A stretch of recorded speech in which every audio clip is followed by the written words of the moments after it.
అందరికీ నమస్కారం.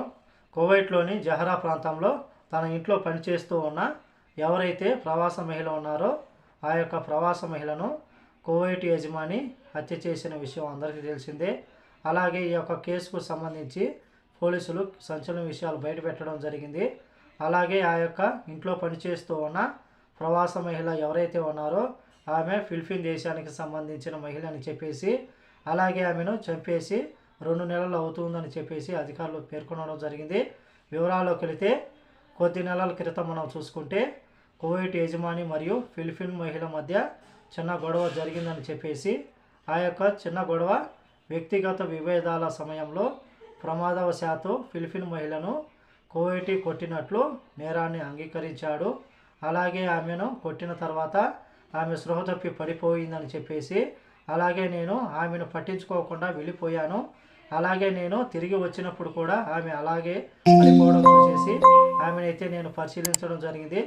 ఆమె చనిపోయినట్లు నేను గుర్తించానని చెప్పేసి, ఆమె చనిపోయానని చెప్పి నేను గుర్తించిన తర్వాత నేను నా ఇంటి పెరట్లో నేను చూసుకుంటే గుంత తవ్వి ఆ యొక్క పెరట్లోనే ఆమెను పూడ్చిపెట్టేశానని చెప్పేసి, ఆమె చనిపోయి 2 నెలలు అవుతున్నా సరే నేను ఈ యొక్క విషయం బయట పెట్టలేదని చెప్పేసి తనకు తానే లొంగిపోయినట్లయితే ఆ యొక్క కువైటీ పౌరుడైతే తెలుపుతూ ఉన్నాడు విచారణలో. అలాగే దీనికి సంబంధించి స్థానిక మీడియా తెలిపిన వివరాల ప్రకారం అతని యొక్క సోదరుడు ఎవరైతే ఉన్నారో అతని యొక్క సోదరుడి ఇంట్లో ఈ యొక్క ఫిలిప్పీన్ మహిళ పనిచేస్తూ ఉండేదని చెప్పేసి, అలాగే వీళ్ళంతా ఉమ్మడి కుటుంబం కాబట్టి ఆ యొక్క ఫిలిప్పీన్ మహిళకు మరియు అలాగే ఈ యొక్క అన్న ఎవరైతే ఉన్నారో కువైట్ యజమాని అన్న ఆమెకు మధ్య పనికి సంబంధించి వాగ్వాదం జరిగిందని చెప్పేసి, వాగ్వాదం జరిగిన తర్వాత ఫిలిప్పీన్ మహిళను కొట్టడం జరిగింది. ఆ తర్వాత ఆమె ప్రమాదవశాత్తు మరణించడం జరిగింది. అలాగే పోలీసులు ఆ యొక్క ఇంటికి వెళ్ళి ఆ యొక్క కువైట్ యజమాని మరియు ఆ యొక్క కువైట్ యజమాని మహిళను ప్రశ్నించిన తర్వాత కువైట్ ఇంటి యజమాని ఎవరైతే ఉన్నారో వాళ్ళను ప్రశ్నించిన తర్వాత వాళ్ళే ఫిర్యాదు చేయడం జరిగిందనమాట. మీ ఇంట్లో పనిచేస్తూ ఉన్నాం, ఫిలిప్పీన్ మహిళ కనిపించడం లేదు 2 నెలల నుంచి, ఎక్కడికి వెళ్ళిందని చెప్పేసి పోలీసులు ఆ యొక్క ఇంటికి వెళ్ళి ప్రశ్నించిన తర్వాత ఆ యొక్క కువైట్ నిందితుడు ఎవరైతే ఉన్నారో వాళ్ళ యొక్క సోదరుడు తమ్ముడు ఎవరైతే ఉన్నారో అతడైతే పోలీసులకు ఫిర్యాదు చేయడం జరిగింది.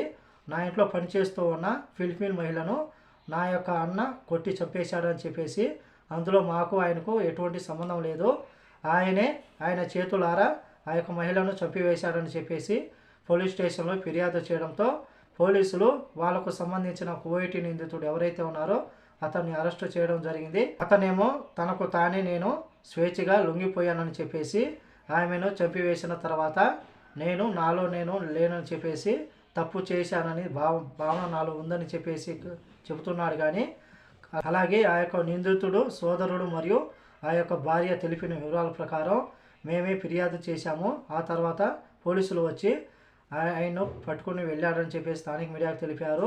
ఏది ఏమైనా సరే ఇంట్లో పనిచేస్తున్న ఒక మహిళను కొట్టి చంపి 2 నెలల పాటు ఆ యొక్క ఇంట్లో పెరట్లో పాతిపెట్టడం జరిగింది. అక్కడి శవం ఉంది, హత్య చేశారు.